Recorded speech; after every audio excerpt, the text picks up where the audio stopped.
The prince chosen to wear the crown came from the womb they once called barren. I am his aunt, a princess of our royal house.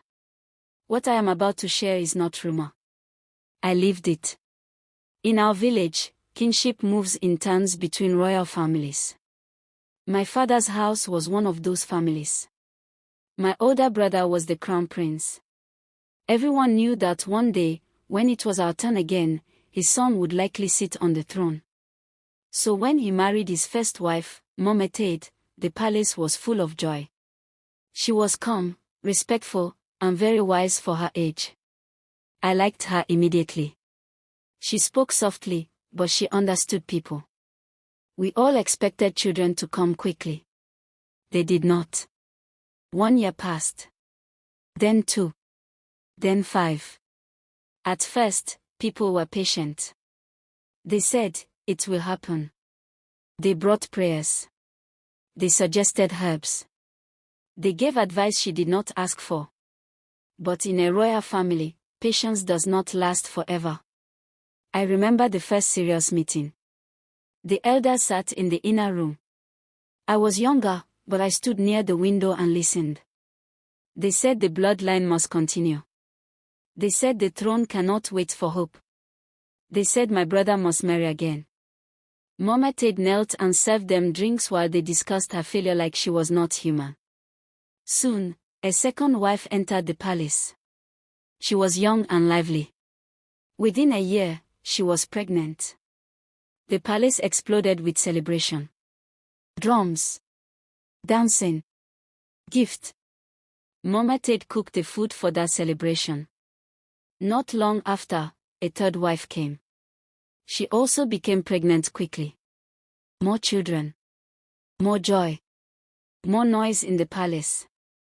But Humiliated's room remained quiet. That was when the mockery began to grow. It was not always loud. Sometimes it was soft and sharp.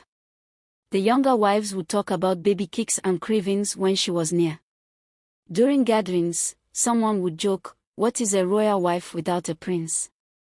Laughter would follow. In the market, women would greet her with pity in their voices. I saw her shrink little by little. At night, when the palace was silent, I passed by her room and heard quiet crying. She tried everything. Prayer houses. Fasting. Bitter herbs that left small scars on her skin. She carried hope like a heavy load. Through all of it, my brother never stopped loving her. He still spent time in her room. He still asked for her advice before making decisions. That love angered the other wives. They had given him sons. She had given him nothing. Or so they thought. Then one day, she fell sick. At first, people rolled their eyes. They thought it was another disappointment. But this time was different. She was pregnant. The palace did not celebrate loudly. Everyone was careful. We had seen hope break before. But her belly grew. Slowly and surely. I stayed close to her during those months. I had seen her cry too many times. I prayed for her like my own life depended on it. The night she gave birth, the palace held its breath. Then we heard the cry of a baby boy. My brother wept openly.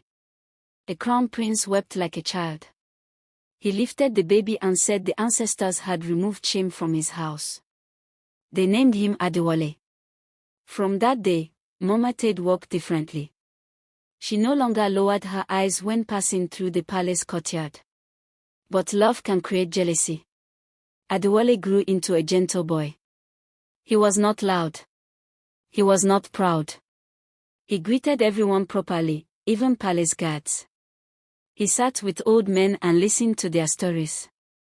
If a child fell, he was the first to help. People loved him without effort. My brother loved all his children, but there was something special about Adewale. Maybe because he came after years of pain. Maybe because of what his mother endured. The other wives saw it. Jealousy does not shout at first. It whispers. As the boys grew older, rivalry entered the palace. The older sons were strong and confident. They attended meetings. They carried themselves like future kings. Adewale did not compete. He did not attend every gathering. He did not try to impress anyone. That quiet confidence made some people uncomfortable. Then came the day everything changed. My brother woke up complaining of a strong headache. He said it was nothing serious. Food was prepared as usual. A bowl was set aside for Adewale. But my brother returned from a meeting earlier than expected. He said he was hungry and did not want to wait. He picked up the bowl meant for Adewale. No one stopped him. That night, his headache became worse. He began to sweat. He complained of burning inside his body. Before dawn, he was dead. The palace doctor said it was likely something in his head. After all, he had complained of a headache earlier. The explanation was simple. Too simple. No investigation went deep. In royal families, too many questions can cause trouble. But whispers reached me later. A dismissed maid spoke in fear. The food had been tampered with. It was meant for Adewale. The poison found the wrong mouth. Nothing was proven. No one confessed. Officially, my brother died of illness. Life moved on, but the palace was never the same. Years later, the king of our village died. It was our family's turn to produce the next king. Tension filled the air. The older sons were ready. They had long paraded themselves as heirs. They attended meetings with chiefs and kingmakers. Their names were the ones people mentioned. Adewale's name was rarely called. On the day of selection, all the princes gathered at the palace. The kingmakers sat in a circle. The chief priest entered dressed in white. Rituals began. Prayers were said. The atmosphere was heavy. After a long process, the chief priest stopped and looked around. "Are these all the princes of this house?" he asked.